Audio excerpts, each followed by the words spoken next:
Hey y'all, welcome to Nephew Spot. I have to hit us out with a disclaimer at first. Most of these, if not all of my stuff, is mainly satirical jokes. There's maybe a little bit of truth there about my opinion, but for the most part, I'm not really pursuing it. It's really making an observation of what I've going through or what I've seen or witnessed in my life. And this is also a great way for me to chronicle my journey from, you know, frustrated, procrastinating squalor to I'm a boss and I have an emerald in my lock. That's one of the things I want to do when I get one of these certifications and get really good in tech. I want to put like a peridot in one of my locks. Just be like, I'm wealthy now. Just excuse me. Just one of those things I want to really do. Um, to feel not only feel accomplished, to make myself feel good. It would feel good to splurge a little bit on myself like that and find a very specific loctician who could assist me in accomplishing something like that. Two videos stood out to me in particular. One, there was a particular young lady. I don't know if it was on TikTok or what. Speaking of TikTok, I don't you think it's a little strange that the algorithm and TikTok and the community have like the weirdest guidelines? The weirdest guidelines. I mean, I want to say racial, but a part of it is like, no, it's not just racial. It's just weird in general. Like Instagram, for instance, had like, well, this is totally non sequitur, but Instagram, for instance, had this one video where a guy like got like murdered on in a video. I know it's a little damp, a little dark. I didn't mean to go that far, but it was just like my point being was the why I'm bringing it up is that it was seen by a reputable amount of people before someone thought to take it down. But certain people, like young black women, for instance, can't put up their content because they're seen as because it's seen as like pornography. I think that's a little interesting. Yeah, it's troublesome and interesting. I also have to throw out the fact that it's really weird that that will go out, but then like murder videos and beheading videos. And I remember there was one other video where someone like got killed. And I also saw a random other video. Be careful, y'all, when y'all go to Chipotle. Apparently, a guy like shot one of the servers behind the bar of Chipotle over some guacamole. Now, I ain't never met no avocado that made me want to do that, but I also know I don't want to be in no Chipotle if it's that serious now. I don't want to be in no Chipotle if it's that serious. No condiment is that serious. You know what I mean? It's crazy. Anyway, crazy world. See Dolores Tucker was the second video, and the first video was this young lady like really trashing Sexy Red because she made a very reputable point about Sexy Red, and it's why I feel uncomfortable about her too. Is that this young woman happens to be a rapper, and she's making money off of the fact that men, for the most part, denigrate and debase and objectify women, but at the same time she makes fun of black people and points out that her support isn't for so many black folk. Like at one point she was like she endorsed and she backed Trump. um I don't got enough video time to sit there and talk about how that's kind of a problem for me. uh this also brings me up to this other revelation I had, because I also saw a third video. This is also on Twitter, um, about the acolyte, but we ain't gotten there yet. Basically, C. Dolores Tucker years ago prophesized about the degradation of the black community through hip hop music. Now, as a fan of hip hop, I can see that, but I can also see how it's not. I'm an avid fan of a particular kind of hip hop, hoop hop, hip hop.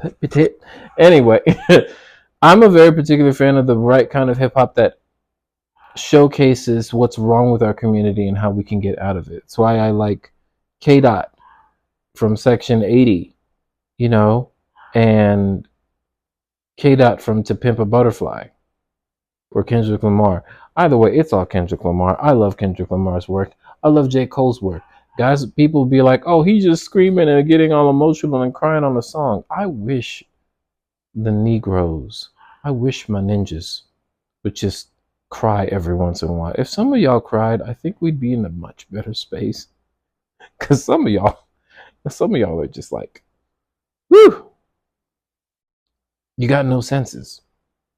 It's insanity. It's crazy. Like some of y'all have no sense whatsoever.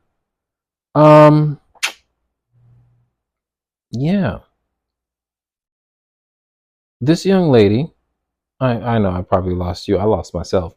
Basically, the first video I saw was this young lady talking about how Sexy Red is like making all this money, but she also encourages younger audiences to whore themselves out, younger black female audiences to whore themselves out. Your daughters. You need to get your daughters to stop listening to Sexy Red was basically her point.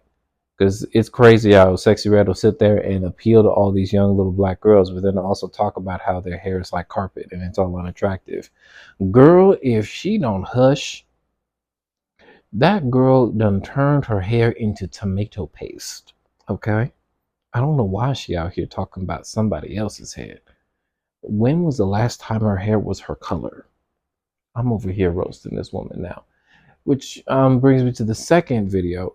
C. Dolores Tucker spoke up about how hip hop is like, again, it's like a denigration and a devaluing of the black community and its contributions. Now, yes, it's true. The part of hip hop that denigrates and incites and loves violence and drug sell and drug use is detrimental to the black community. I don't think it's really benefited or helped.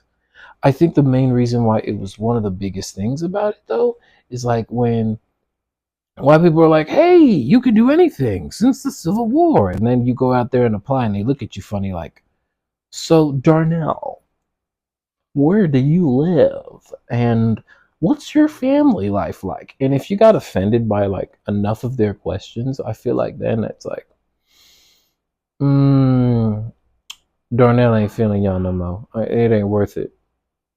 You know what I mean? Or when people used to be black and thick, like if you went corporate or got too neat, you were like really a sellout, but that really wasn't the point, especially if you had a family to feed. So people are kind of like, we don't care. But it's kind of the whole mixed bag thing, you know? Um, I think it's imperative to point out that, Sexy Red is troublesome. She don't like she the only one that casts so much negativity out there and does so much like underclass kind of stuff that it does it she this woman does have a point. And C. Dolores Tucker also had a point. But I also think there's something to be said about the creativity. Like, I like big butts and I cannot lie encouraged big black women to be big, black, and beautiful, you know, and not hate the way they looked. Because this big standard was all of these skinny women. You can ask Sir Mix-a-Lot yourself, or look. You can't really ask him. You could just YouTube him. But either way, you can look up, and he points out how it was kind of a benefit. Um, so it's kind of a mixed bag there, you know. Which then brings me to this other thing that was like really imperative. I thought speaking on consciousness and conscientious behavior and creativity, The Acolyte came out, and I didn't realize that we don't like Amanda Stenberg, which is crazy to me because her name is Amandla. Amandla, you too. Like, that's her name. She felt like people were like judging and crashing her out, so she decided to write or release a video that like is Kendrick Lamar-esque and had her dancing funny. I don't know. My point with her is this, or at least my point with The Acolyte is this: they're like really great lightsaber fight scenes. I haven't seen it yet. I should also say I have not seen it yet. I'm going to, because I love a lightsaber fight. A good lightsaber duel is my jam. But I just had this thought. I wonder if Hollywood is like doing diversity, equity, and inclusion wrong on purpose to a certain degree in this level of creativity to get us to be sick of it later, or for them to have all the evidence to justify why they should never do it again. I wonder if that's what it is. Like, you can't sit here and tell me that these guys are like missing the mark on, you know, they're like inadvertently missing the mark. Because I remember I have like I have a podcast I released a couple years back. I might go back to it, but it's still up there. But anyway, I remember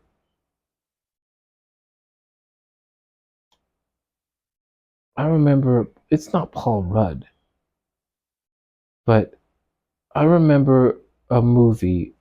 I remember Superbad. Superbad had Jonah Hill, Christopher Mintz-Plasse, and Michael Cera. If you remember the very skinny white boys who go out and party and have a bohemian night of phantasm and whatever. It was the height of my time because ain't nobody gonna sit over here and shame me for watching those Superbad, because there were people back in my school in Houston, Texas, who was watching Superbad, and they were all talking about McLovin, which brings me to a whole other thing. Y'all black folk, y'all kill me with this whole "he's too white." It's like half of y'all watched a lot of white stuff anyway. Like, y'all like Mr. Bean? Mr. Bean is British.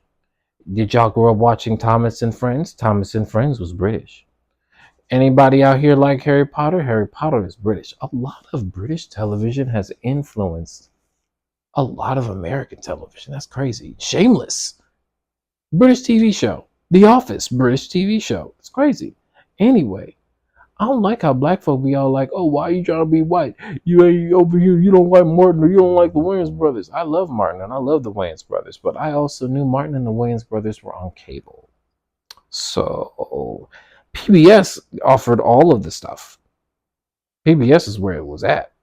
So we had to make do with what they do. And I'm sorry, but PBS wasn't making do with too many of the black me and you. Okay? They weren't making too much time for that. I need y'all to understand.